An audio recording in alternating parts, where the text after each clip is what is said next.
নমস্কার বন্ধুরা, Pinki kitchen and eating চ্যানেলে আপনাদের সবাইকে স্বাগত জানাই। আমি আবার একটি মাছের আইটেম নিয়ে চলে এসেছি। আজকে আমার রেসিপির নাম হচ্ছে ফ্যাঁসা মাছের ঝাল। তার জন্য নিয়েছি আমি ফ্যাঁসা মাছটাকে আমি নুন হলুদ মাখিয়ে রেখে দিয়েছি।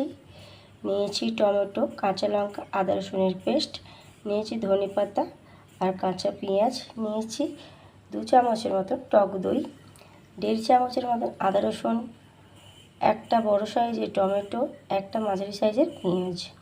আর মশলা নিয়েছি 1 চামচ লঙ্কা গুঁড়ো, 1/2 চামচ হলুদ গুঁড়ো, পরিমাণ মতো নুন, 1/2 চামচ জিরে গুঁড়ো আর ধনে গুঁড়ো। কড়াতে তেলটা দিয়ে দিয়েছি। তেলটা গরম হয়ে গেলে মাছটা আমি ভেজে নেব। তেলটা আমার গরম হয়ে গেছে, এবার আমি মাছগুলো ছেড়ে দেব।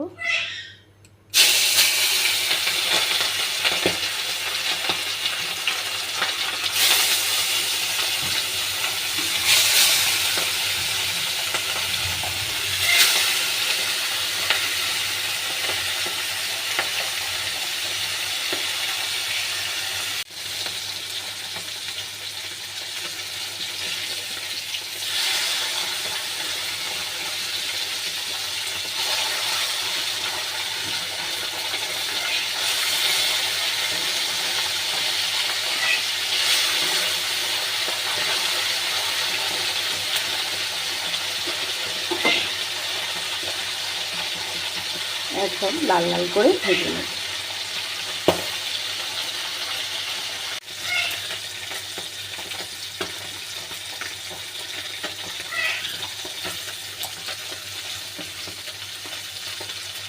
মাছগুলো আমার ভাজা হয়ে গেছে, এবার আমি নামিয়ে নেব।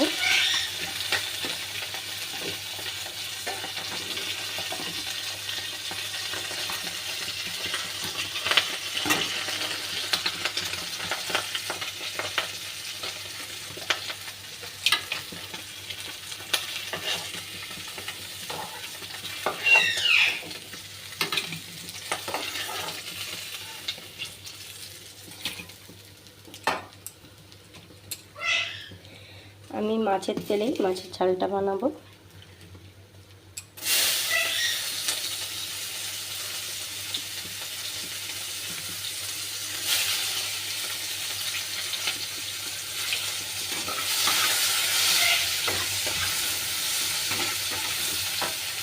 হালকা একটু নুন দেবো, বাদামি বাদামি করে ভেজে নেব।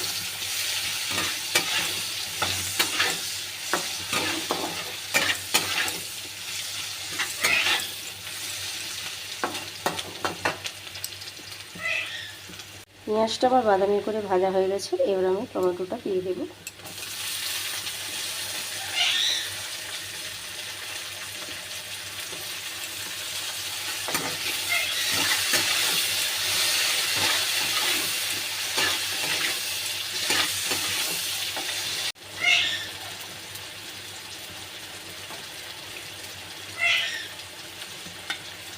এবার আমি আদা রসুনের পেস্টটা দিয়ে দেব।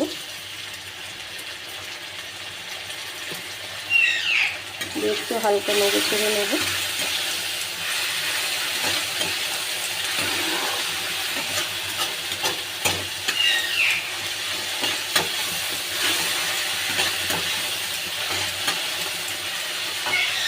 এবার আমি সব মশলাগুলো দিয়ে দেব।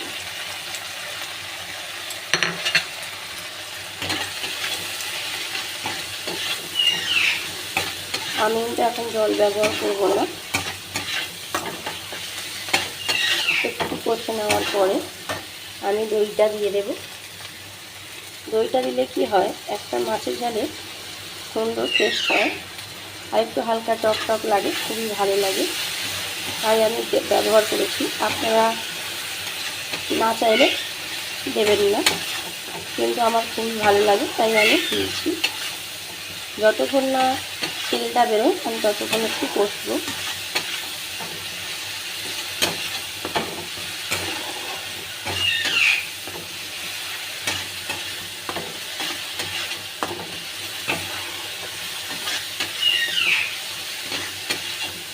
দেখুন তেলটা বেরিয়ে গেছে, এবার আমি জলটা দিয়ে দেবো।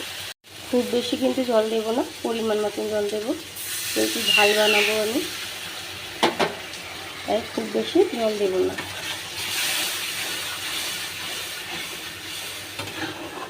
আর একটু জল দেব।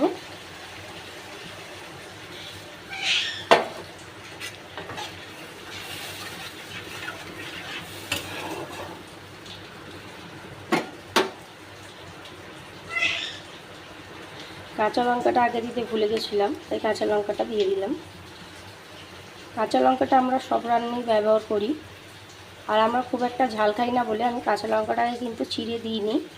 আপনারা পারলে চিড়ে দিতে পারেন, আমি খালি দুভাগে ভাগ করে দিয়েছি।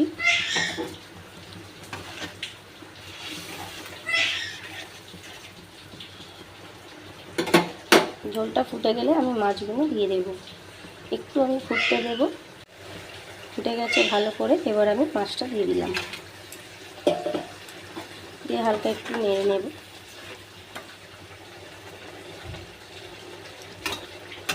আমি এই মাছটা অল্প বানিয়েছি, কারণ আমার হাজবেন্ড বা ছেলে কেউই খায় না,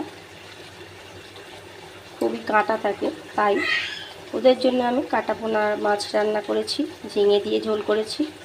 তাই আমার জন্য আমি এই মাছটা রান্না করেছি, তাই ভাবলাম আপনাদের সাথে আমি শেয়ার করে নিই। মাছের ঝোলটা গাঢ় হয়ে গেছে, এবার আমি ধনেপাতাটা দিয়ে দেব।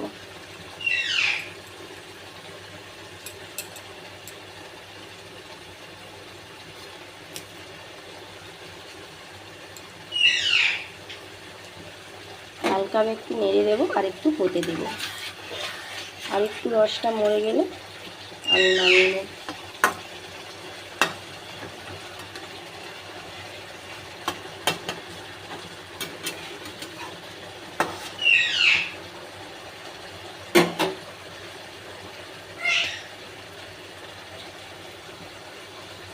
মাছের ঝালটা আমার হয়ে গেছে, এবার আমি নামিয়ে নেব।